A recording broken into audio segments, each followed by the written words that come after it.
Assalamualaikum warahmatullahi wabarakatuh. Alhamdulillahirabbil alamin wa bihi nasta'inu ala umuri dunya waddin. Wassalatu wassalamu ala asyrafil anbiya'i wal mursalin sayyidina maulana Muhammadin wa ala alihi wa ashabihi ajmain, amma ba'du. Para pinisepuh sesepuh ingkang kepareng rawuh ingkang tansah kita bektosi mliginipun Pak Dokter di keluarga, para bapak lan para ibu sedaya ingkang kita hormati. Langkung rumiyin monggo sesarengan kita ngaturaken syukur dumateng Allah Subhanahu wa taala dene kanthi maunah lan ridhanipun izin menika kita saged pinanggih malih kanthi pinaringan kawontenan sehat walafiat. Pramila raos syukur monggo kita ikraken sarengan kanthi waosan hamdalah alhamdulillahirabbil alamin. Sasampunipun kita kendel nilai saking wulan Ramadan atau Syawal menika, alhamdulillah enjing menika sampun saged kita milai malih anggen kita niat dipinau sareng-sareng thalabul ilmi. Mugi-mugi niatan kita ingkang sae menika saestu dipun sarengi ridhanipun Allah jalari turipun barokah manfaat maslahah fid-dini wad dunya wal akhirah, Allahumma amin. Para jamaah sedaya, mbok pilih materi bab kewanitaan menika mangke ingkang terakhir wonten pertemuan sandhakipun. Saterusipun mangke saged kita terusaken wonten bab inggih menika pemulasaran jenazah utawi tata caranipun ngrambut jenazah. Senaosa ngaten mbok bilih wonten ing pertemuan-pertemuan saterusipun mangke tasih wonten permasalahan-permasalahan ingkang dereng saged dipun mangertosi terkait kalian masalah kewanitaan. Mangke kita sumanggaaken panjenengan saged mundhut pirsa utawi bertanya sesuai dengan masalah kita piyambak-piyambak. Saderengipun monggo sareng-sareng kita maos suratul Fatihah. Mugi-mugi anggen kita pipinau, anggen kita ngaos enjing menika mangke saestu saged nampi ilmu ingkang bermanfaat kangge kula panjenengan sedaya ingkang menghantarkan kawilujengan kesan kita fid dunya wal akhirah, amin. Ala hadimiyah al-Fatihah. A'udzu billahi minasyaitonir rajim. Bismillahirrahmanirrahim. Alhamdulillahirabbil alamin. Arrahmanir rahim. Maliki yaumiddin. Iyyaka na'budu wa iyyaka nasta'in. Ihdinas siratal mustaqim. Shiratal ladzina an'amta 'alaihim ghairil maghdubi 'alaihim waladdallin. Amin.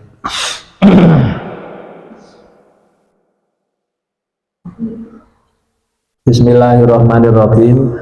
Kita lajengaken halaman 18 Romawi 6. Salat yang wajib diqadha akibat haid dan nifas. Kolomben tasih wonten beberapa pertanyaan ingkang dereng kita jawab, mangke insyaallah badhe ngaturaken materi menika mangke kita jawab wonten sesi tanya jawab. Salat yang wajib diqadha akibat haid dan nifas. Terus wonten salat ingkang wajib dipun qadha nggih nalika kula panjenengan menika haid utawi nifas. Mangke wonten ketentuan-ketentuanipun. Hal-hal yang mencegah wajibnya salat menurut istilah ulama disebut mani'. Mani' itu bahasa Arab, atau mawani'. Mani' itu sesuatu yang mencegah atau yang menghalangi. Ada 7 macam, yaitu nomor 1 haid. Jadi sholat niku hukum aslinya wajib Tapi hukum wajib menika mboten berlaku karena ada yang mencegahnya, yaitu haid. Terus yang haid niki mboten wajib sholat, malah hukumipun haram sholat. Terus haidnya dianggap mani'un, sesuatu yang mencegah wajibnya sholat. Nomor 2 nifas. Nomor 3 gila. Edan itu berarti kan sampun boten gadah akal. Bagi orang gila menika tidak berkewajiban sholat. Jadi hukum wajibnya dicegah, boten berlaku karena gila. Jadi nek pengen ra salat edan wae. Nek edan ya ora wajib salat wong edan. Ngoten. Beda dengan orang yang pura-pura gila lho nggih. Nek edan ya panggah wajib salat. Nomor sekawan ayanen niku lho, epilepsi. Orang yang epilepsi menika berarti piyambakipun tercegah dari kewajiban mengerjakan sholat. Nomor 5 mabuk yang tidak disengaja. Mabuk yang tidak disengaja niku kados dene umpamane enten tiyang mendem mergo buka mangan napa ngoten mendem nggih, apa mangan masakan pripun ngoten terus mendem. Mabuk yang tidak disengaja, yang tidak disengaja. 5 hal di atas setelah hilang dapat terjadi lagi. Nggih tiyang haid nangke nek pun suci kapan nek haid nek nifas nggih ngoten. Kapan bar anak nifas malih spray nek nangke gadah yoga nggih nifas malih. Edan nggih ngoten. Bisa jadi orang gila itu kan kambuh. Edan dikoning Solo mari mulai kumat neh, itu berarti bisa terjadi lagi. Ayanan nggih ngoten. Mabuk yang tidak disengaja nggih ngoten. Sedangkan yang 2 selanjutnya tidak dapat terjadi lagi, yaitu sifat kanak-kanak atau sebelum balik. Dados lare sing dereng balik niku sakjane mboten kewajiban sholat. Tapi tiyang sepah niku kapurih memberikan pendidikan tarbiyah, ngelatih anak kersane kulino terbiasa mengerjakan kewajiban nggih niku sholat. Luweh-luweh anak nek pun umur 7 tahun niku diperintah sholat. Si penting diperintah mawon, jenengan nek boten perintah dosa malah. Anak niku nek pun umur 7 tahun diperintah sholat, umpama mboten purun tandang gak gelem budal nggih pun boten napa-napa. Baru setelah umur 10 tahun menika diperintah sholat, nek mboten gelem salat diperbolehkan untuk memberikan apa takzir. Takzir niku hukuman, dicetot, dicewer, corotan kitab dipukul, itu boleh, malah harus. Jadi kalau sudah umur 10 tahun di samping memerintah sholat juga kalau tidak mengerjakan sholat orang tua atau walinya itu harus memberikan sanksi, dicewer, dicetot, kersane purun sholat. Tapi lek nembe 7 tahun, sing penting diperintah mawon. Umpama dereng purun nglampahi sholat mboten napa-napa. Nah, lare menika sejatosé dereng kewajiban sholat. Nah, sifat kanak-kanak itu kalau sudah selesai nggih mboten saged kembali lagi kalau sudah balik apa tidak sakit balik anak-anak neh mboten saged. Jadi kalau sudah terjadi ya sudah tidak akan terjadi lagi. Kufur asli menika orang yang memang dari kecil kufur. Mungkin hidupnya jauh dari dakwah, uripe niku adoh saka ulama. Bae kufur asli dari kecil kufur. Bukan murtad. Nek tiyang murtad niku orang yang keluar dari Islam, maka selama dia murtad seluruh amal kebaikannya itu hilang. Ya, mangke nek pun mlebet Islam malih, kewajiban-kewajiban yang ditinggalkan selama murtad itu harus diqadha. Dan kebaikan-kebaikannya terhitung setelah dia masuk Islam. Jadi sing niku bahayane murtad ngriku niku. Jadi kalau orang murtad masih berwajiban sholat setelah nanti dia kembali masuk Islam. Kalau kufur asli, di wong Cina barang ngoten niku kufur asli. Ya cilik kufur, niku mboten wajib sholat. Ngoten. Itu kekufuran atau sifat anak-anak, nggih. Kalau kufurnya kufur asli, nggih, niku mboten napa? Mboten kewajiban sholat. Buatan kewajiban sholat. Nek murtad setelah nanti kembali Islam lagi dia berkewajiban mengqadha. Niki beberapa hal yang dianggap sebagai mani'un, sesuatu yang mencegah hukum wajibnya sholat. Jadi yang 5 itu bisa terjadi lagi, yang 2 sudah tidak bisa terjadi lagi. Nah, saat ini ngeten. Jika salah satu dari 5 mawani, 5 yang mencegah wajib di atas tiba setelah waktu sholat dengan jarak waktu yang hanya cukup untuk mengerjakan sholat waktu itu, bagi orang yang bersucinya dapat dikerjakan sebelum masuk waktu sholat, atau orang yang tidak tetap berhadas, boten beser niko, dan tidak bertayamum, atau dengan jarak waktu yang sudah cukup untuk mengerjakan sholat serta bersucinya, bagi orang yang bersucinya harus dikerjakan setelah masuk waktu sholat, atau orang yang tetap berhadas atau bertayamum, dan mereka belum mengerjakan sholat, maka besok setelah hilangnya mani atau yang mencegah niku, mereka hanya diwajibkan mengqadha sholat waktu tibanya mani saja, tidak diwajibkan mengqadha sholat waktu sebelum atau sesudahnya meskipun dapat dijamak. Mangke ten iki kula contone mawon nggih. Dadi ngeten. Nek kula jenengan niku ngalami salah satu dari 5 yang tersebut di atas.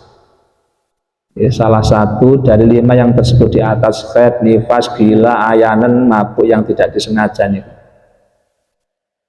Terjadi dalam waktu sing waktu niku sakjane pun cukup umpama dingge salat utawa dingge nglakoni bersuci berikut sholatnya, maka besok setelah mani atau yang mencegah itu hilang, kita wajib mengqadha sholat tersebut, sholat datangnya mani saja, tidak diwajibkan mengqadha sholat sebelum atau sesudahnya. Nah, contohnya ngeten, penjenengan mangke umpamane waktu zuhur, taruhlah waktu zuhur ini umpama waktu zuhur ini umpama digawe umpama mawon iki jam 12 umpamane. Jenengan jam 12 niku mboten segera sholat. Nah, setelah jam 12 lewat 10 menit tiba-tiba penjenengan haid. Berarti jarak antara masuknya waktu dengan datangnya haid itu ada waktu 10 menit yang sebenarnya andai kata dibuat sholat sudah cukup. Berarti benjing penjenengan setelah suci wajib mengqadha zuhur. Paham nggih? Kula baleni malih, umpama manjinge waktu zuhur niku digawe jam 12 umpama lho niki, umpama mawon. Panjenengan boten segera sholat karena kesibukan panjenengan duka napa ngriku. Lah, ternyata setelah jam 12 lebih 10 menit panjenengan haid atau mungkin yang lain lah. Napa epilepsi, napa ayanan, napa edan, pokoknya salah siji niku wau. Padahal 10 menit ini kalau mau tinggi wudhu, tinggi sholat kan cukup. Ngoten. Nah ternyata jam 20 sebelum itu panjenengan khaid, maka besok panjenengan wajib mengqadha sholat zuhur menika. Ngoten. Tapi kalau kira-kira waktunya itu tidak cukup, jadi umpama panjang jam 12 pun mancing waktu zuhur, jam 12 lebih 3 menit panjenengan khaid, 3 menit itu kan buatan cukup tinggi sholat. Apalagi bagi orang yang bersucinya harus menunggu setelah masuk waktu sholat, seperti orang beser, tayamum, itu kan nunggu waktu sholat. Maka 3 menit yang tidak cukup untuk sholat dan bersucinya tadi niku benjing, berarti nek jenengan pun suci zuhure gak wajib diqadha. Karena waktunya itu sangat minim dan boten cukup kangge nglampahi sholat. Tapi nek kira-kira waktu niku cukup tinggi nglakoni sholat. Nek sholat biasanya petang rakaat niku pinten menit jenengan biasane. Saking pintere 2 menit bareng, saking pinter nggih monggo kersa kanten panjenengan mengke biasanya berapa menit ngoten lho. Kalau kira-kira menurut kebiasaan panjenengan cukup untuk mengerjakan sholat, berarti benjing nek suci jangan wajib qadha. Yang diqadha hanya sholat datangnya khaid itu saja, boten menjalar kepada sholat sebelumnya atau sholat kepada sholat sesudahnya. Niki konteksnya ja'al mani itu penghalangnya tiba. Beda kalau zalal mani itu penghalangnya hilang, itu nanti beda lagi. Ngoten niku sing pertama, ngoten niku. Ngoten. Peringatan saged dipahami nggih. Nggih, mungkin panjenengan napa pahami nek dereng saged paham mangke saged dipun tangkletaken. Peringatan dalam masalah ja'al mani, atau artinya mulai tibanya mani. Mani itu yang mencegah wajibnya sholat loh. Yang 5 nih loh, 7 yang 5 yang tidak akan datang lagi nih.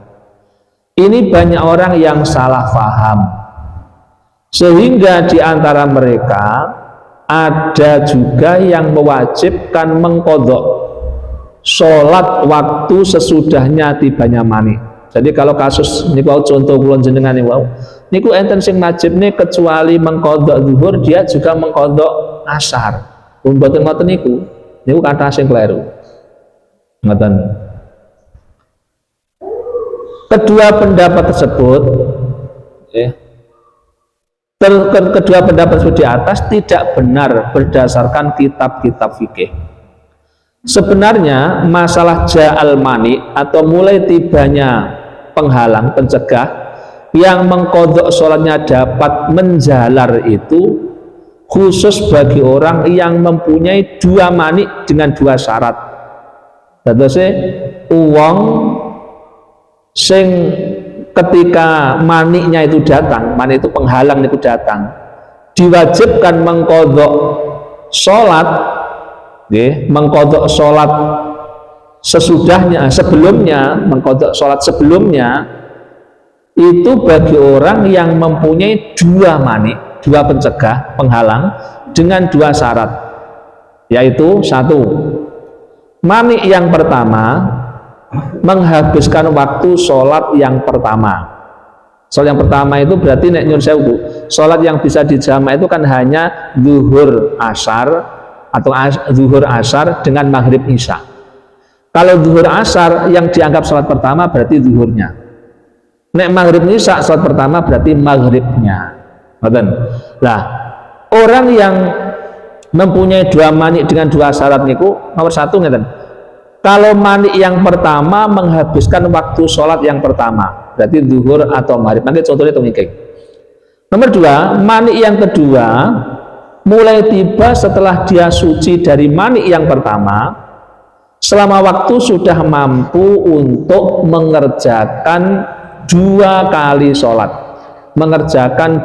sholat, atau sholat waktu tibanya mani yang kedua dan sholat waktu sebelumnya. Contoh mawon ngeten. Nomor 1, seseorang yang gila mulai pagi sampai jam 16 maghrib atau 4 sore baru sadar. Kemudian jam 16.30 belum sampai mengerjakan sholat, dia gila lagi, maka besok diwajibkan mengqadha sholat asar dan duhurnya. Jadi enten tiang mulai esuk niku edan, umpamane enten iki edan sampai jam 4 sore, dari edane rodok tenanan, nggih, ora nggih rodok tenanan. Ya menten niku edan teko jam 4 sore, berarti kan ada waktu zuhur yang terlewatkan. Waktu zuhur kan terlewatkan, berarti edan niku mau menghabiskan waktu zuhur. Kemudian jam 4 niku waras, jam 4 itu sudah sadar. Berarti dia sadarnya pada waktu ngasar. Lah, sadar ngono ya malah ora ndang piye ngono, malah ya mangan ya ojah karo dulure. Mumpung sadar ditakoki sik nyambung. Jam 16 atau 4.30 gila lagi, urung nganti sholat. Loh, berarti ada dua manek toh, gila yang pertama dengan gila yang kedua. Gila yang pertama menghabiskan waktu zuhur. Nah, jeda 30 menit mestinya sudah cukup untuk sholat zuhur dan ngasar, cukup sebenarnya. Edan malih, gila lagi. Maka besok kalau sudah sembuh, dia wajib mengqadha asar dan zuhur. Jadi berarti penghalangnya ada dua, walaupun sejenis ya, edan karo edan. Pertama edan, nomor loro ya edan nih, betul. Jadi lah enten wong pamane ya menten ini mulai edan sampai nanti masuk waktu zuhur masih gila, sampai habis zuhur itu masih gila. Jam 4 sudah sembuh, jam sekawan itu sampun sadar pun mari. Lah orang yang salat nih kojah nih umpamane setengah 5 atau jam 4.30 umat edan malih, padahal 30 menit itu sudah cukup untuk 2 sholat, sudah cukup untuk 2 sholat. Jadi nggih sholat sing kedua ngasar cukup, nggih sholat napa niku zuhur jan ya cukup. Lah kok lah nek umpamane namung cukup nggih sholat siji, berarti besok hanya mengqadha 1 saja sholatnya. Makanya jam 4 10 menit atau 5 menit edan malih, berarti sing diqadha namung asar mawon. Nek 30 menit nggih sholat pengkalih kampun longgar. Maka besok setelah dia suci, dia harus mengqadha asarnya dan sholat sebelumnya yaitu zuhurnya. Niki nek kasusnya kasus tibanya penghalang ja'al mani niku. Nomor 2, contoh nomor 2, seseorang sehabis sholat asar ayanen, bareng asar itu ayanen, dan mulai sadar jam 20 atau 8 malam, berarti maghrib entek, ayanennya menghabiskan sholat maghrib, waktu maghrib. Kemudian jam 12 okay. Jam 21 okay. Kemudian jam 21 belum sampai mengerjakan sholat, dia haid, maka besok dia diwajibkan mengqadha sholat isya dan maghribnya. Jadi enten wong bar sholat ngasar ayanen. Lah niku marine ayan niku jam 8, berarti maghribe telas munan. Oke. Jam 8 wis mari ayanen ora ndang salat. Enak-enakan. Nggih. Jam 09.00 dadak haid. Berarti ada waktu 1 jam. Jedane antara ayanen teko haid kan 1 jam. Seandainya untuk mengerjakan 2 sholat, maghrib kali isya kan cukup munan. Keburu datang haid pada jam 9, maka besok setelah dia suci diwajibkan mengqadha sholat isya dan maghribnya. Niki nek kasusnya penghalangnya dua-dua nih lho Bu. Tukuan niku edan karo edan, ayanan karo haid utawa edan karo haid, pokoknya ada 2.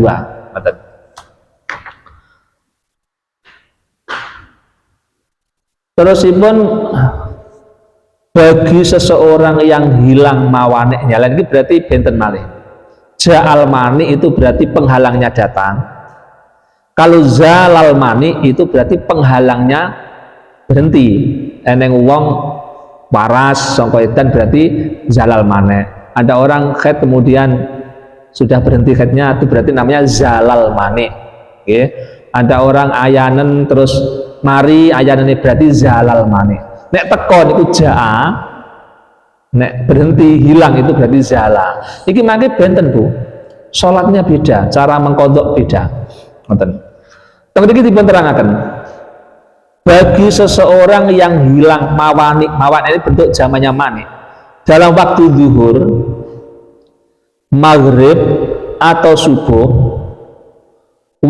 atau waktu sholat yang tidak bisa dijamak dengan sholat sebelumnya, dia diwajibkan mengerjakan sholat waktu hilang maneknya saja. Ngeten.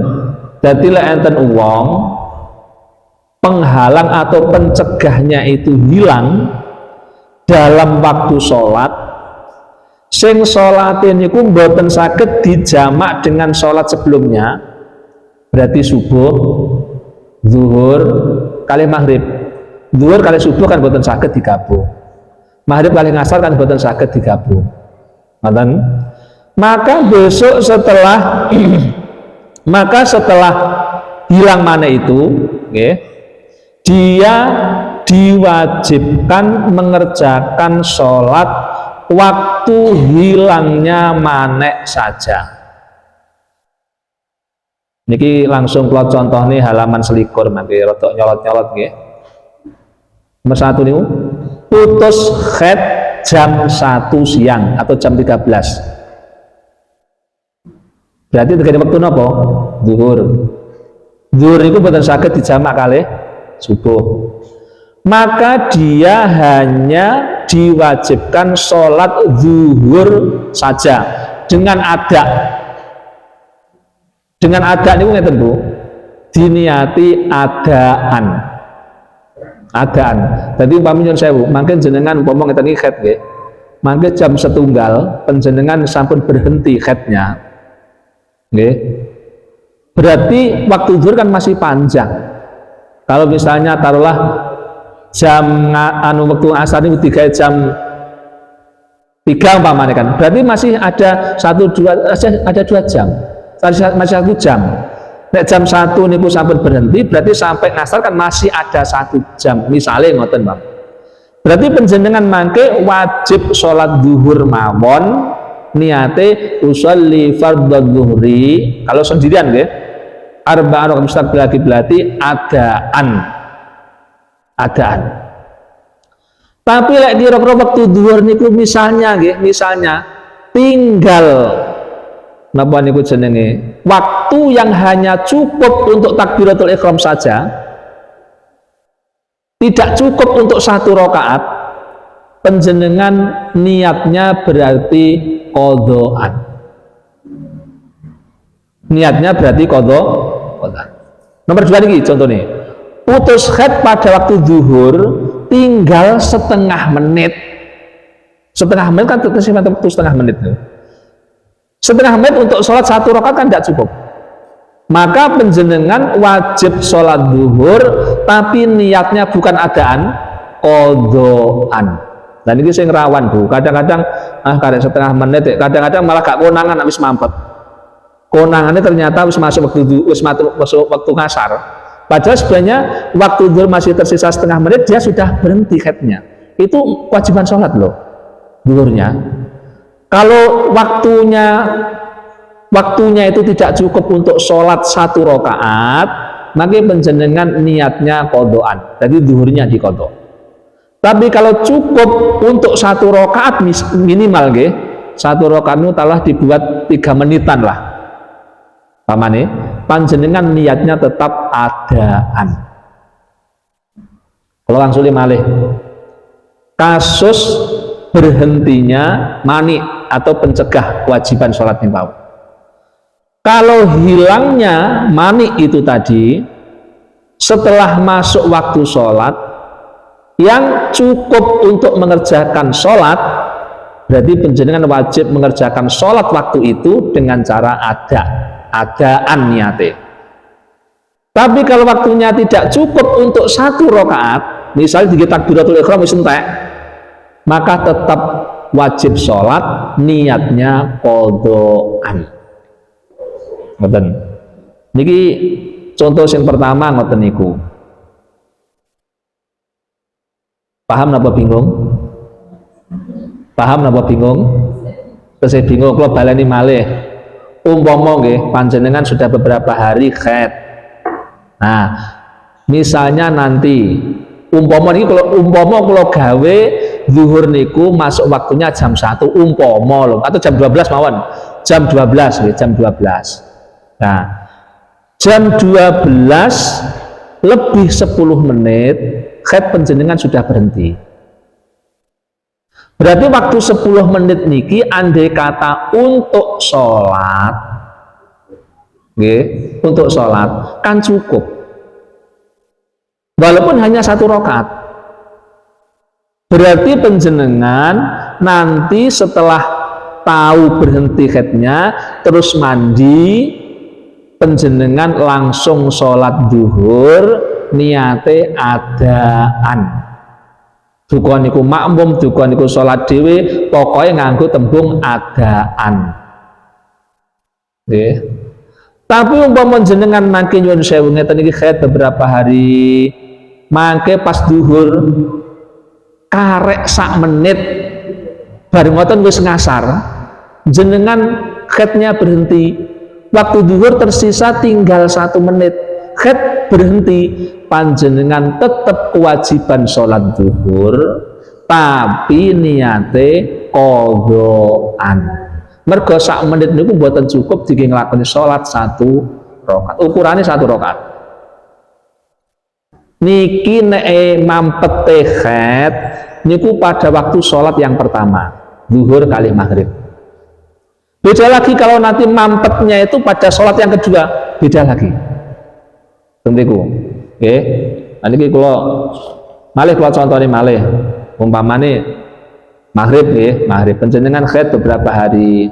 Nanti pas maghrib niku, waktu maghrib tinggal 10 menit, setelah itu sudah masuk waktu isya. Panjenengan kok berhenti haidnya? Berarti panjenengan mangke segera mandi, kemudian sholat maghrib niate adaan. Karena 10 menit itu masih cukup untuk sholat minimal 1 rakaat. Panjenengan maghrib mangke, waktu maghrib tersisa tinggal 1 menit, panjenengan haidnya berhenti, maka panjenengan nanti harus tetap sholat maghrib, tapi niatnya qadhaan. Niku nek napa hilangnya penghalang pada waktunya sholat yang pertama. Ngoten. Terusipun, jika setelah hilangnya mawanek waktu sholat masih cukup untuk bersuci dan mengerjakan sholat 1 rakaat, maka sholatnya wajib dikerjakan dengan niat ada. Dan jika tidak cukup, maka sholatnya dikerjakan dengan qadha. Terus ukurannya ngeten Bu, panjenengan misalnya haid, waktunya kemudian misalnya zuhur nggih, waktu zuhur tersisa tinggal 10 menit nggih misalnya, niku mangke salate diniati qadha napa ada. 10 menit niku kira-kira nek dingge bersuci dengan sholat 1 rakaat niku cukup napa mboten? Nek cukup nggih mangke berarti panjenengan wajib zuhur dengan ada. Tapi nek mboten cukup berarti zuhure diniati qadha. Hanya beda dalam niat itu lho Bu. Niat qadha kali niat ada. Ngoten. Terusipun monggo niki kalih diangen-angen mangke nek dereng paham saged ditanglepaken. Sedang bagi orang yang hilang mawaneknya, ini contohnya di nomor 3 niku, niki saya keluar terus nih. Niki gandengannya kali keterangan niki. Sedang bagi orang yang hilang mawaneknya dalam waktu asar atau isya, jadi sholat yang kedua, jadi dalam hal napa nggih, hilangnya mawanek atau hilangnya penghalang niku, kula jenengan kedah ngertos sholat sing kena dijamak niku napa? Sholat sing kena dijamak karo saurunge, berarti asar kalih isya. Mboten nek zuhur karo subuh mboten saged, maghrib kalih asar mboten saged. Berarti asar kalih zuhur, isya kalih maghrib. Nah, bagi orang yang hilang mawaneknya dalam waktu asar atau isya atau waktu sholat yang bisa dijamak dengan sholat sebelumnya, walaupun tinggal waktu yang hanya cukup untuk mengucapkan takbiratul ihram atau lafaz Allahu Akbar, maka dia diwajibkan untuk mengerjakan sholat itu. Jika setelah hilang mawanek waktu sholat masih cukup untuk bersuci dan melakukan sholat 1 rakaat, maka sholatnya wajib dikerjakan dengan ada, dan jika sudah tidak cukup maka sholatnya dikerjakan dengan qadha. Dalam hal ini hilangnya mawanek dalam waktu asar atau isya, dia juga diwajibkan mengqadha sholat waktu sebelumnya. Nah niki nek ilangi niku tenggene wektu napa asar kali isya. Nomor 3 niku Bu, contohnya putus haid jam 4 sore, jam 4 pun mampet, maka dia diwajibkan sholat asar dengan ada. Jam 4 itu teko maghrib kan sik suwi, jadi panjenengan nanti harus sholat asar dengan ada, nggih, dan mengkodok sholat zuhur. Bar niku jenengan sholat zuhur niate kodok. Pak, sholat bareng asar niku napa oleh? Lek wonten sebabe oleh Bu. Seperti misalnya niat kodok boleh, walaupun setelah sholat asar. Ada orang sudah sholat asar, kemudian ada orang meninggal, mau mensolati jenazahnya setelah sholat asar, boleh karena ada sebabnya. Yang tidak boleh itu kalau tidak ada sebabnya. Panjenengan sampun sholat ngasar, terus tindak ke masjid, terus sholat tahiyatul masjid, boleh karena ada sebabnya. Dan niku wau kasuse ngoten niku. Dadi umpama ning wong jam 4 sore, nggih, khete pun mampet, panjenengan cek sampun suci, maka panjenengan segera mandi, kemudian sholat asar dengan niat ada. Berko waktunya saya longgar. Setelah sholat asar, napa?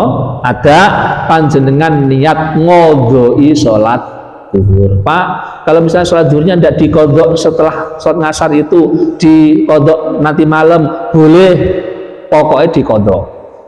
Oke, itu kalau misalnya napa mampet ini jam 1 sore. Nomor 4, nggih. Nomor 1, putus haid pada waktu sholat asar tinggal setengah menit. Tinggal setengah menit. Berarti tinggi adus, tinggi sholat kan pun buatan cukup. Maka dia wajib sholat asar dengan cara kodok dan zuhur juga dengan cara kodok. Terus sholat yang dikodok itu bisa menjalar kepada sholat sebelumnya. Ketika niku kasusnya zalal manek, itu hanya berlaku ketika hilangnya penghalang niku wonten sholat yang kedua.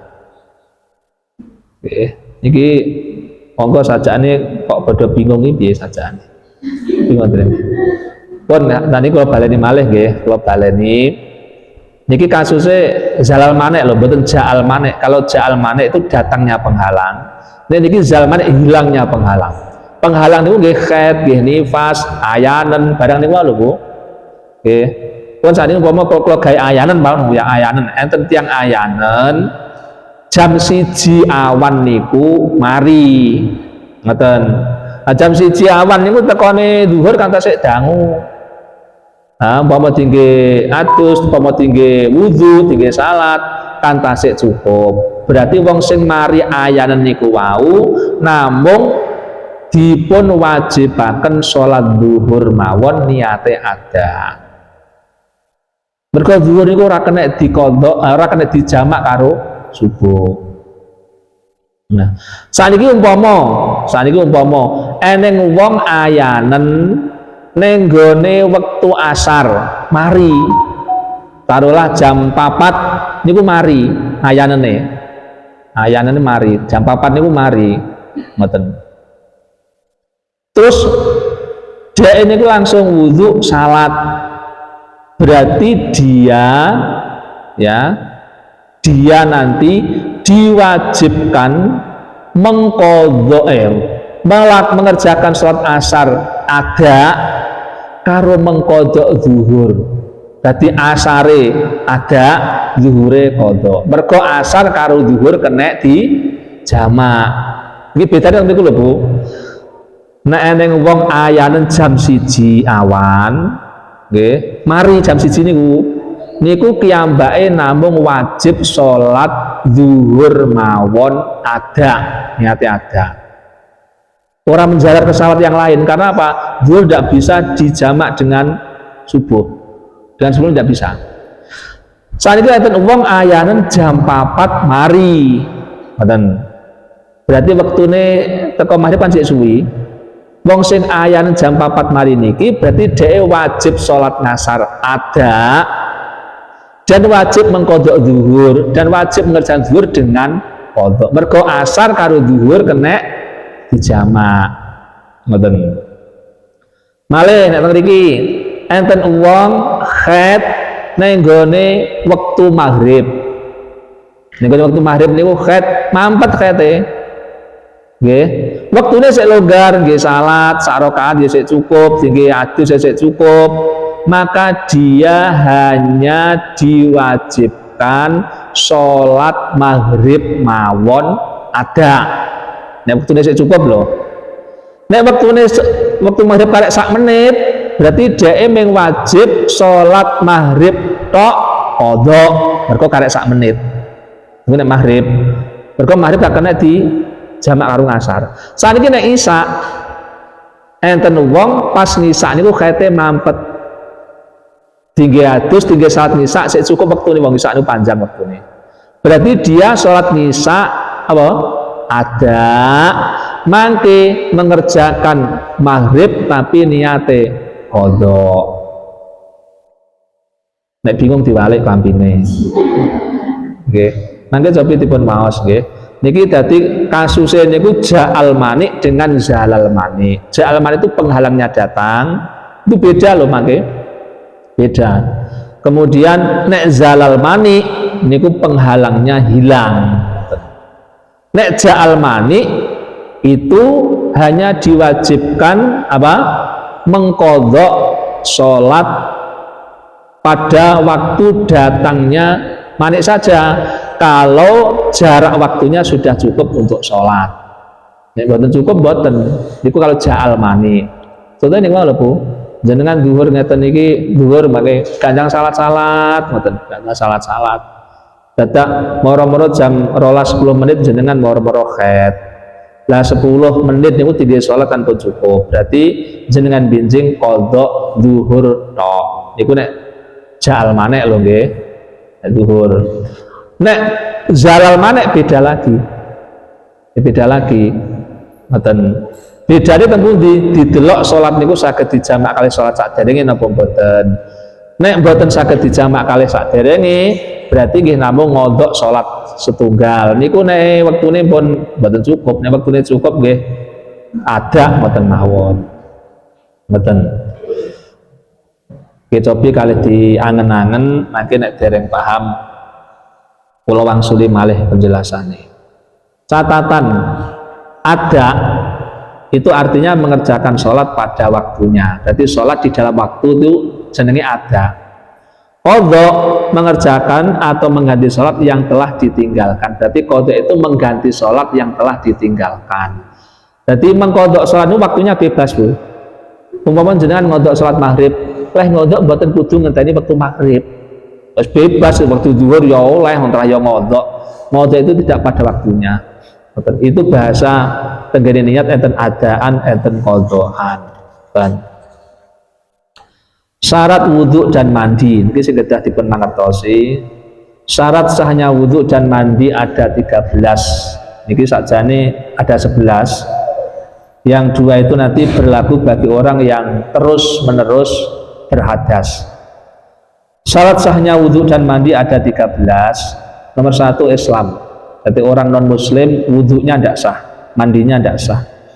Jadi non muslim nggih kudu nek pengen napa niku jenenge sah wudhunya ya kudu mlebu Islam sih. 2 berakal. Berarti orang yang hilang akal itu tidak sah. Nomor 3 suci dari haid dan nifas. Panjenengan dalam keadaan haid kok niat wudhunya tidak sah. Niat mandinya tidak sah. Karena sahnya wudhu dan mandi harus dalam keadaan suci dari haid dan nifas. 4, tidak ada perkara yang menghalangi sampainya air pada anggota yang dibasuh. Ini yang perlu diperhatikan mungkin. Termasuk orang yang bertato, itu bahayanya ketika kita mandi atau wudhu, tidak bisa nyampe ke kulit air itu, karena terhalang tato. Tato ini bukan saya, tato ini. Trennya wong saat ini ditato. Jadi misalnya ada cat, enten cat, nopo, lem, maka sebisa mungkin dihilangkan dulu. Kalau sampai itu menghalangi sampainya air ke kulit, berarti wudhu atau mandinya tidak sah. Pitek ini modelnya pripun? Kalau yang modelnya seperti cat itu tidak, itu bisa menghalangi sampainya air. Nek musim buatan koyo cat modelnya pripun nggih? Yang penting tidak menghalangi sampainya air pada kulit, pada kuku dan lain sebagainya, pada bagian-bagian anggota wudhu dan anggota mandi. Nomor 5, mengetahui fardunya wudhu dan mandi. Bu, panjenengan kedah pirsa lho. Fardune wudhu ki apa ae, fardune adus ki apa ae. Fardunya wudhu pinten, Bu?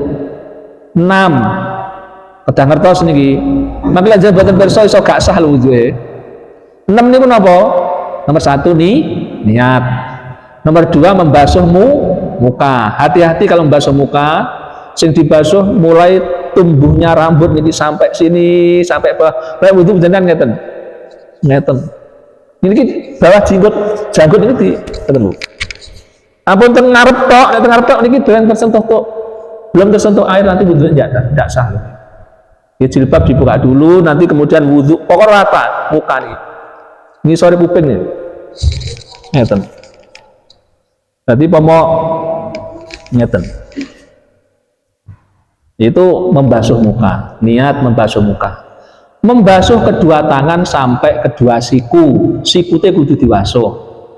Aja mung cepek-cepek kaya wong isuh. Barewang nika, nggih, sikute pokoknya katut dibasuh. Yang keempat, membasuh sebagian rambut kepala. Rambut kepala itu maksudnya rambut yang ada di wilayah kepala. Nah, rambutnya panjenengan dawa sing dibasuh namung pucuke tok. Pucuke cepot dawa terus pucuke belum cukup. Jadi rambut yang ada di wilayah kepala sebagian kita usap. Pak, kalau ada orang botak tidak punya rambut gimana? Ya, yang biasa ditumbuhi rambut yang mana saja. Botak ini pokoknya sirati. Ya, dibasuh pakai air. Dibasuh. Niat membasuh muka, tangan, sebagian kepala, rambut kepala. Membasuh telinga itu sunnah, Bu. Membasuh kedua telinga itu sunnah. Yang kelima, membasuh kedua kaki sampai 2 mata kaki. Jadi membasuh sampai lutut niku sunnah. Sing fardhu namung teko poloke jenengan. Tapi polo nggih panggah dibasuh. Ngoten. Yang keenam, tartib. Tartib itu mengerjakan fardu sesuai urutannya. Mboten oleh diluwak-lawek. Nggih, bar niat langsung sikil. Mboten oleh niku jenenge mboten tertib. Ngoten. Dan membasuhnya tidak boleh anggota yang baru dibasuh sudah kering. Bar ngusap wajah tinggal jaduman. Wis garing raine lagi terusnya tenggene tangan, ndak boleh. Ya, ndak boleh, harus tertib. Lho niku fardhunya wudu kan jenengan wudu karo fardhunya wudu iso gak sah wudu ya. Maka harus tahu niat. Niat itu kapan? ketika bersamaan membasuh muka. Nawaitul wudu'a li raf'il khadas al-fadli ta'ala. Pak, belum sampai selesai membasuh, niatnya sudah habis, mboten napa-napa. Yang dibaca nawaitul wudu'a li raf'il hadatsil asghari fadli ta'ala. Mboten dadak niat ingsun wudu ku cah TK. Ning ngajari artine niate wudu ki ngono kuwi.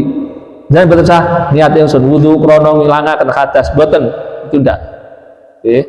Nah itu setelah panjenengan membasuh muka kok niatnya keburu habis, ya sudah diteruskan membasuh yang lain sampai selesai. Harus bersamaan membasuh muka. Pada membasuh muka, setelah itu baru niat, tidak sah. Oke? Maka harus bersamaan membasuh muka. Membasuh muka, kedua tangan, sebagian rambut kepala, membasuh kaki, membasuh kedua apa tadi? Niat, membasuh muka, membasuh kedua tangan, membasuh sebagian rambut kepala, terus membasuh kedua kaki dan tartib tadi. Tartib itu sesuai urutannya. Niku fardune wudu. Kalau fardunya mandi kan ngandap niku wonten. Nggih sagedipun terusaken. Nomor 6, tidak meyakini yang fardu sebagai perkara sunnah. Niki lho Bu. Artinya kita harus bisa membedakan mana fardu, mana sunnah. Jangan sekali-kali yang fardu dianggap sunnah, yang sunnah dianggap fardu. Nek panjenengan meyakini yang sunnah dianggap fardu, wudunya tidak sah. Contoh, membasuh kedua telinga kan sunnah. Nek panjenengan anggap itu fardu, wajib, wudunya tidak sah. Makanya harus bisa membedakan mana fardu, mana sunnah. Sing fardu 5 nih wau, sing sunnah pokoknya liyane 5 nih wau. Maca bismillah, kumur-kumur, baca doa, itu sunnah sedaya. Membasuh kedua telinga itu sunnah, jangan dianggap fardu. Kalau dianggap fardu, wudunya betul sah. Makanya harus tahu mana yang fardu, mana yang sunnah. Nomor 7, air yang suci dan mensucikan. Dan ini banyune kudu suci dan mensucikan. Suci tapi tidak mensucikan tidak boleh loh Bu. Contohnya apa? Air kelapa. Panjenengan kok pes sugih nglumpuni banyu degan sak kuwolam tiga wudu, oh tidak bisa. Suci airnya tapi tidak bisa mensucikan. Ngoten, kok bae sugih wudune banyu degan. Ya tidak boleh itu, harus suci dan mensucikan. Nomor 8, menghilangkan najis terlebih dahulu bila ada najisnya. Panjenengan badhe wudu, kok astane enten najise, duka darah, duka nopo, duka telek, dihilangkan dulu.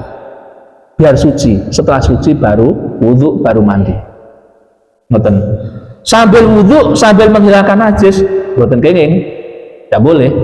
Harus dihilangkan dulu najisnya kalau terdapat najis. Nomor 9, tidak terdapat perkara yang dapat merubah air pada anggota. Lah niki, ketika kita wudu, pastikan pada anggota wudu yang hendak dibasuh itu tidak ada sesuatu yang bisa merubah sifatnya air. Misalnya, tengriki enten sabun lho wemok. Panjenengan basuh, maka air yang terkena sabun sifatnya sudah berubah menjadi air sabun. Dan bila panjenengan wudu, sabunnya dilangi dhisik pada bagian anggota wudu yang hendak dibasuh.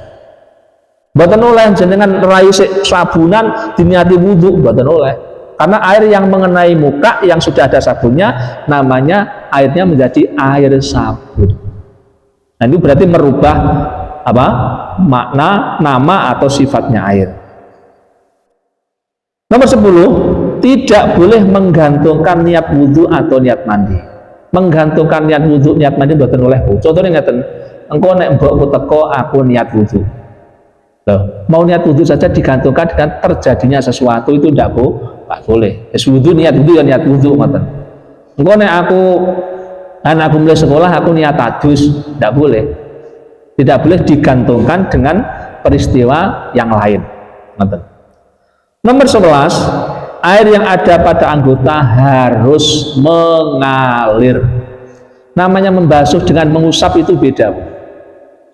Oke? Membasuh dengan mengusap itu beda. Kalau membasuh airnya harus mengalir. Panjenengan membasuh kedua tangan, airnya mengalir. Mungkin pakai pancuran, mungkin pakai ceret, mungkin pakai selang. Oke. Nek ngusap niku tangannya ditelesi, ini namanya ngusap. Mengusap sebagian rambut kepala, ini tidak harus digerojok kepalanya. Yang penting telapak panjenengan sudah basah untuk mengusap, itu sudah memenuhi ketentuan, sudah memenuhi syarat. Jadi air yang ada pada anggota harus mengalir, terutama wudhu. Lah nek ngeten, pamane wis gak repot-repot, pokoknya panjenengan duwe mburi omah ana kaline, jenengan terus mlebu sulup jero kali, ning jero jenengan niat nawaitul wudhu'a, rasah diusap, rasah dibasuh, metu wis dadi wudhu. Panjenengan sulup ning jero nawaitul wudhu'a li raf'il hadas asbadul ta. Metu wis dadi wudhu punan. Mboten sah ngeten-ngeten. Itu kalau misalnya dengan cara apa, berendam dalam air. Ngoten. Kemudian nomor 12 kali nomor 13 niki tambahan hanya berlaku orang yang selalu hadas. Setelah masuk waktu bagi daimul hadas, orang yang selalu berhadas seperti orang yang selalu istighatsah nih Bu, itu wudhunya harus menunggu setelah masuknya waktu sholat. Mboten oleh urung manjing waktu wis moro-moro wudhu, mboten oleh. Nah, kemudian yang ke-13 berturut-turut bagi daimul hadas, orang yang terus-menerus berhadas itu harus apa, sesuai dengan urutannya, harus sesuai apa, udah tertib ya, harus tertib sesuai dengan urutannya. Niki namung tambahan si nomor 12 kali nomor 13. Romawi 8 fardunya mandi. Fardunya mandi ada dua. Nek fardune wudhu wonten 6, fardunya mandi ada dua, yaitu satu, niat bersamaan pertama kali membasuh bagian dari anggota badan. Panjenengan ketika mandi Bu, mana bagian badan panjenengan yang panjenengan guyur pakai air, maka ketika bersamaan itu panjenengan niat. Jadi niat ini bareng apa? Bareng basuh awak pertama kali. Kalau kaki yang pertama kali itu kita basuh, ya niatnya ketika membasuh kaki. Kalau dari atas ke bawah, dari kepala, ya ketika membasuh kepala itu kita niat.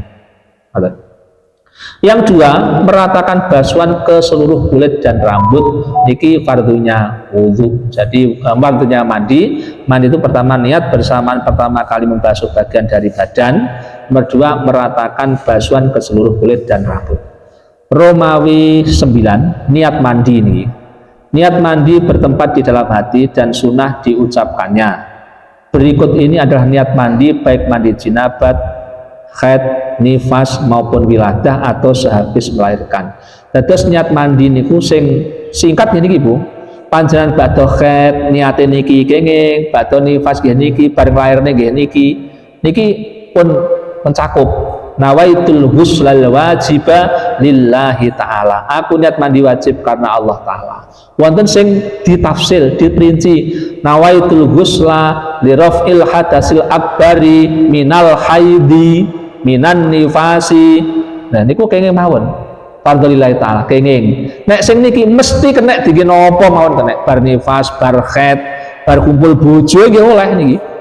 Niat ini nawaitul ghuslal wajiba lillahi ta'ala. Intine kula jenengan niat mandi wajib karena Allah Ta'ala.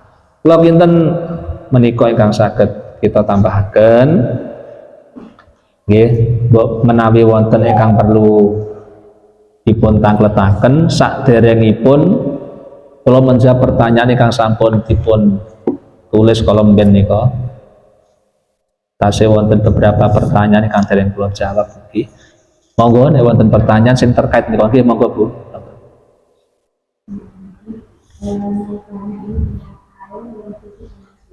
Nggih. Nggih. Nggih. Nggih. Nggih. Nggih.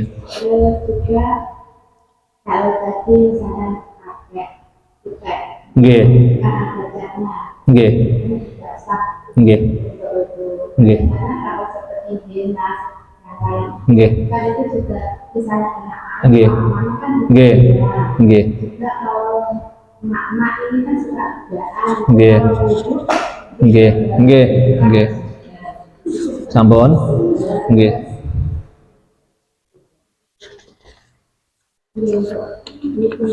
Nggih. Pertama terkait kalian masalah air nggih, masalah air. Jangan sampai air menika air yang napa pundi wae air yang suci dan mensucikan, air yang keadaan airnya itu suci dan bisa untuk mensucikan. Mensucikan itu bisa untuk menghilangkan hadas, bisa untuk menghilangkan najis, itu berarti mensucikan. Bab ada air suci tetapi tidak mensucikan itu ada. Ya, contohnya seperti air kelapa tadi, atau misalnya air yang sudah berubah nama. Panjenengan punya air suci karena sudah panjenengan campur dengan teh, namanya kan air teh, itu tetap suci. Nyatanya diminum juga halal dan boleh, tetapi air teh itu kan tidak bisa untuk bersuci. Panjenengan wudhu pakai air teh tidak boleh, menghilangkan najis pakai air teh juga tidak boleh. Itu namanya tohirun ghairu mutohirin. Nek tohirun mutohirun, suci dan mensucikan. Suci kalau sudah berubah nama, sudah terikat karena mungkin niku dadi banyu teh, banyu kopi, bahkan masih atau air kelapa, itu suci tetapi tidak mensucikan. Tidak mensucikan itu artinya tidak sah untuk menghilangkan hadas atau tidak sah untuk menghilangkan najis. Itu namanya tohirun tapi ghairu mutohirin, suci tetapi tidak bisa mensucikan. Jadi dipastikan air yang kita pergunakan untuk wudhu atau mandi itu air yang suci dan mensucikan. Niku nek tenggene kitab apa Fathul Qorib niku dipun terangkan lebih panjang lebar mriku. Jadi bisa saja karena sudah terikat nama air teh, air kopi, ya itu jane niku nggih jane nggih suci, cuma mboten saged didamel mensucikan. Mensucikan itu artinya mensucikan najis atau mensucikan hadas tidak bisa. Nah, air yang bisa dipergunakan untuk wudhu dan mandi itu air yang suci dan mensucikan. Kemudian yang kedua, napa Bu? Yang kedua ini mau kita nggih. Nggih. Nggih. Kalau misalnya kalau panjenengan pakai pitek nggih, kalau nggih boten patek paham pitek niku. Jenisnya napa mawon? Yang jelas kalau semacam cat yang bisa dikerok napa diklontok niku. Itu kan berarti ada semacam napa nggih, atas kristal napa pripun. Niku sing boten kenging.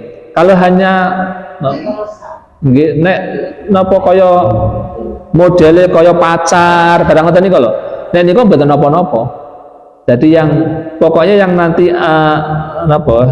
kelihatan itu kandel kayak nutupi lah niku sing mboten oleh niku.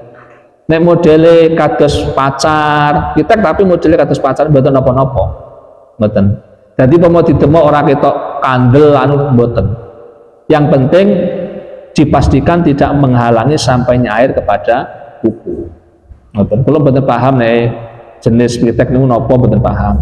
Sing jelas niku menawi make up nggih pamane wedak terus pundi nggih monggo dibersihkan dulu lebih baik, lebih berhati-hatinya dibersihkan dulu, nanti habis sholat kita make up lagi. Nggih daripada sosok kekandelen wantele sak senti nggih nutupi napa? Nggih nutupi bercak napa? Nggih nutupi napa? Nggih wajahe mergo ben ketok napa? Ben ketok glowing. Ya ben ketok glowing. Biasane ini pokoknya napa mawon sing kira-kira menghalangi sampainya air pada kulit niku dibersihkan dulu, nanti habis itu make up lagi monggo. Ngoten. Nek sosok kan enten sing kados jenise kaya mlengo-mlengo piye. Niku sing jelas nggih monggo mangke diicali rumiyin. Pakai tisu rumiyin apa pripun apa mangke badhe salat nggih diwedhaki malih. Ngoten. Ngaten Bu sementara. Yang lain mungkin. Oh nggih monggo. Nggih. Nggih. Nggih. Nggih. Iya, iya. Kalau memang tempatnya memang adanya seperti itu, nggih apa boleh buat. Namanya darurat. Kan mestinya harus jauh dari pandangan laki-laki yang bukan muhrim atau bukan mahram. Tapi adanya di tempat terbuka ya apa boleh buat. Betul. Jadi mestinya disediakan tempat khusus untuk perempuan sehingga ketika berwudu sampai membuka aurat itu tidak sampai kelihatan. Tapi nek nyuwun sewu wonten nggih namung niku mawon. Nggih kapure ngedang-edangi putranya, dang-dang nondo aku tak wudu se. Misalnya. Jadi namanya ad-darurat tubihul mahdurat. Darurat itu akhirnya memberikan apa? Toleransi. Sesuatu yang sebenarnya tidak boleh karena darurat itu menjadi boleh. Misalnya apa? Ada orang di tengah hutan tidak punya bahan makan sedikit pun. Enenge kur batang bangkai binatang. Karena darurat, maka bangkai itu kemudian diperbolehkan karena Nah kalau saya nak jauh langganan, nak baik terus betul mulai. Ya, darurat itu tubihul mahdurat. Seperti panjenengan wudu tadi misalnya di tempat terbuka dan adanya hanya itu, nggih monggo. Namanya juga darurat. Betul. Karena kemarin ada yang membasahi kainnya. Karena memang betul-betul terbuka tidak membuka. Nggih, nyuwun pangapunten menawi kalau yang itu kami belum pernah menemukan keterangannya. Bisa jadi lintas madhab, bisa jadi lintas madhab atau mengikuti madhab yang lain. Kalau mboten mangertos, kalau ada pendapat seperti itu, selama ini ingkang kula mangertosi ya tetap dibasuh. Ngaten, ya tetap dibasuh. Duka lek wonten pendapat sing ngoten kula dereng mangertos. Nggih. Yang lain? Nggih monggo Bu. Insyaallah.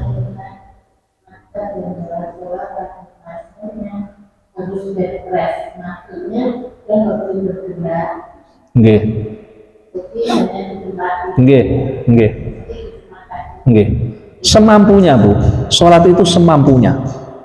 Kalau tidak mungkin duduk, apalagi berdiri, sambil berbaring silahkan. Nggih, semampunya. Semampunya. Jadi sholat itu tidak boleh ditinggalkan selama kita masih sadar, masih berakal, itu tidak boleh meninggalkan sholat. Semampunya. Kalau mampunya sambil tiduran, sambil berbaring, monggo. Sholatnya sambil berbaring. Nah gerakannya ya pakai isyarah saja, semampunya. Tidak boleh meninggalkan sholat ini bukan paru. Sampun boleh. Jangan sewu, nggih tasih. Nggih monggo. Waalaikumsalam warahmatullahi wabarakatuh.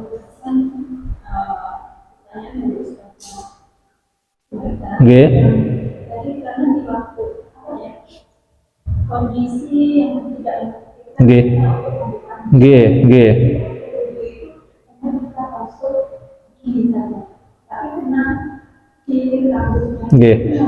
Yang penting wilayah muka itu sudah terkena air semua, walaupun tidak melepas hijab, tidak apa-apa. Yang penting kita pastikan bahwa wilayah muka yang harus terkena air itu semua kena air. Walaupun dengan cara tidak membuka hijab, misalnya. Nggih.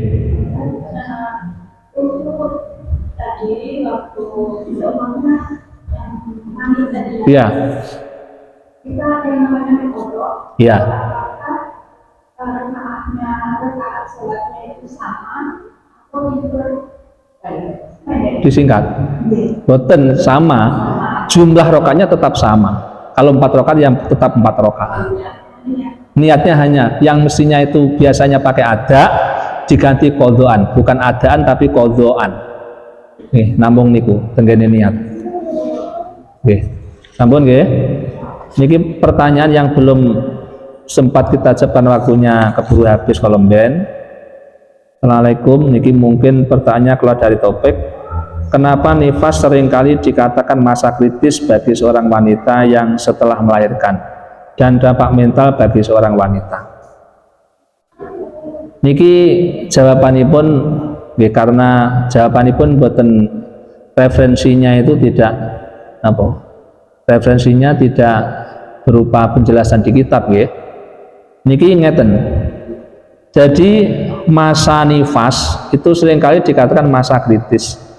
Karena 50% kematian itu terjadi pada masa nifas bagi wanita yang baru melahirkan, oke? Terutama 24 jam pasca melahirkan. Karena 50% kematian terjadi pada masa nifas, maka nifas itu dianggap sebagai masa kritis bagi seorang wanita. Apalagi mengalami gangguan kesehatan, terutama apa? Seperti infeksi karena nifas, itu rawan, ya, rawan bisa mengakibatkan kematian, beresiko.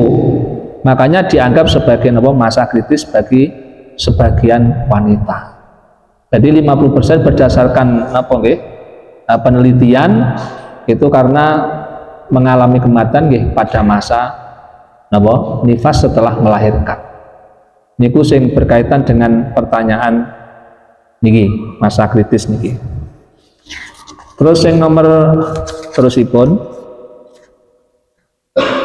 adab dan tata cara sholat dengan duduk di kursi karena kondisi lutut sakit. Terima kasih. Niki sholat fardu selama masih bisa berdiri, monggo berdiri. Kalau kira-kira mau ruko atau sujud susah, boten saged, panjenengan siapkan kursi saja. Jadi panjenengan siapkan kursi, sang kursi, nek teng masjid nggih beto kursi plastik napa-napa. Kalau di rumah disiapkan kursi, sholatnya kalau masih bisa berdiri pakai berdiri. Nanti ketika mau rukuk panjenengan duduk dulu. Setelah itu rukuk semampunya dan sujud semampunya. Usahakan gerakan sujud di bawah gerakan rukuk. Karena apa? Kita mau sujud atau rukuk normal seperti orang sehat tidak bisa. Pokoknya selama masih bisa berdiri silahkan pakai berdiri. Sedang rukuk dan sujudnya nanti kondisional sambil duduk silahkan semampunya. Niku sholat tiyang sing mungkin karena lututnya sakit. Terusipun, apa hukum anak remaja bila masa suci 11 hari? Setelah itu haid kembali. Kita kembalikan datang keterangan yang sampun kliwat bahwa minimal suci itu 15 hari. Minimal suci. Minimal suci di antara dua haid. Minimal suci di antara dua haid itu adalah 15 hari. Rata-rata suci itu melihat rata-rata haid. Kalau rata-rata haidnya 6 hari, berarti rata-rata sucinya adalah berapa? 24 hari. Kalau rata-rata sucinya itu 7 hari, berarti rata-rata sucinya adalah 23 hari. Sekarang kalau ada anak remaja baru 11 hari suci, setelah itu haid lagi. Sesuai keterangan sudah saya sampaikan, monggo make digenapi 15 hari dari keluarnya darah berikutnya. Baru 11 hari sudah keluar darah lagi, maka ambil 4 hari keluarnya darah berikutnya itu untuk menggenapi biar sucinya genap 15 hari. Kados sing sampun kula terangkan, karena minimal suci antara dua haid itu adalah 15 hari. Kemudian berikutnya, niki berikut jam nomor dereng nggih ya. Aku tanya 1 bulan 2 kali, maksudnya sebulan itu haidnya 2 kali. Yang ke 1 tanggal 3 sampai 9 haid. Yang kedua, tanggal 23 sampai tanggal 1 haid. Jadi sholat 15 hari. Aku cuma tanya boleh atau tidak, matur suwun. Ya nanti tetap masa sucinya itu digenapi 15 hari. Berarti kalau kasus ini nanti sampean berarti mengambil 1 hari dari keluarnya darah haid yang kedua untuk menggenapi 15 hari. Berarti sholatnya 15 hari. Ini tanggal 1 sampai tanggal 9. Nah, tanggal 3 sampai tanggal 9 niku berarti pinten-pinten niku? Berarti 7 hari nggih. 6 hari. 6 hari. Terus yang kedua tanggal 23 sampai tanggal 1. Berarti tanggal 9 sampai tanggal 23 itu berapa hari? Tanggal 9 sampai 23, 14 hari nggih.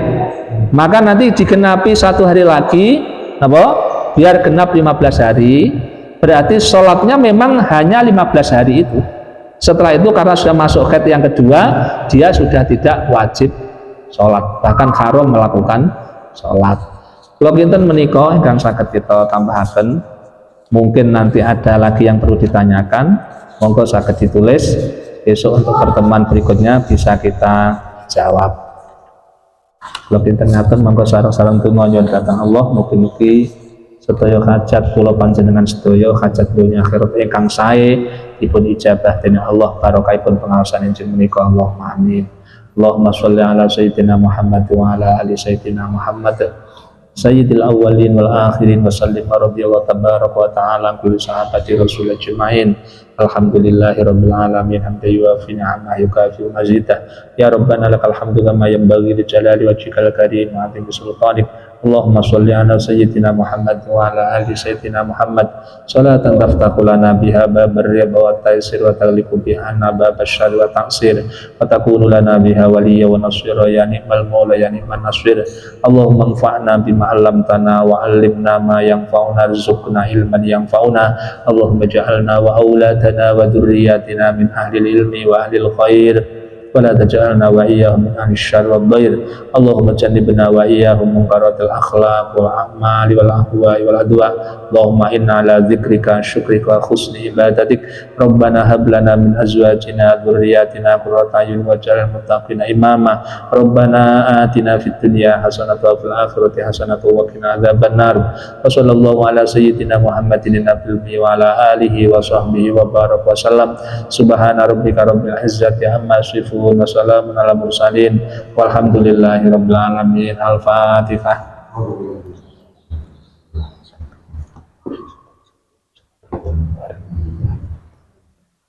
Kirang langkung nyuwun pangapunten. Assalamualaikum warahmatullahi wabarakatuh.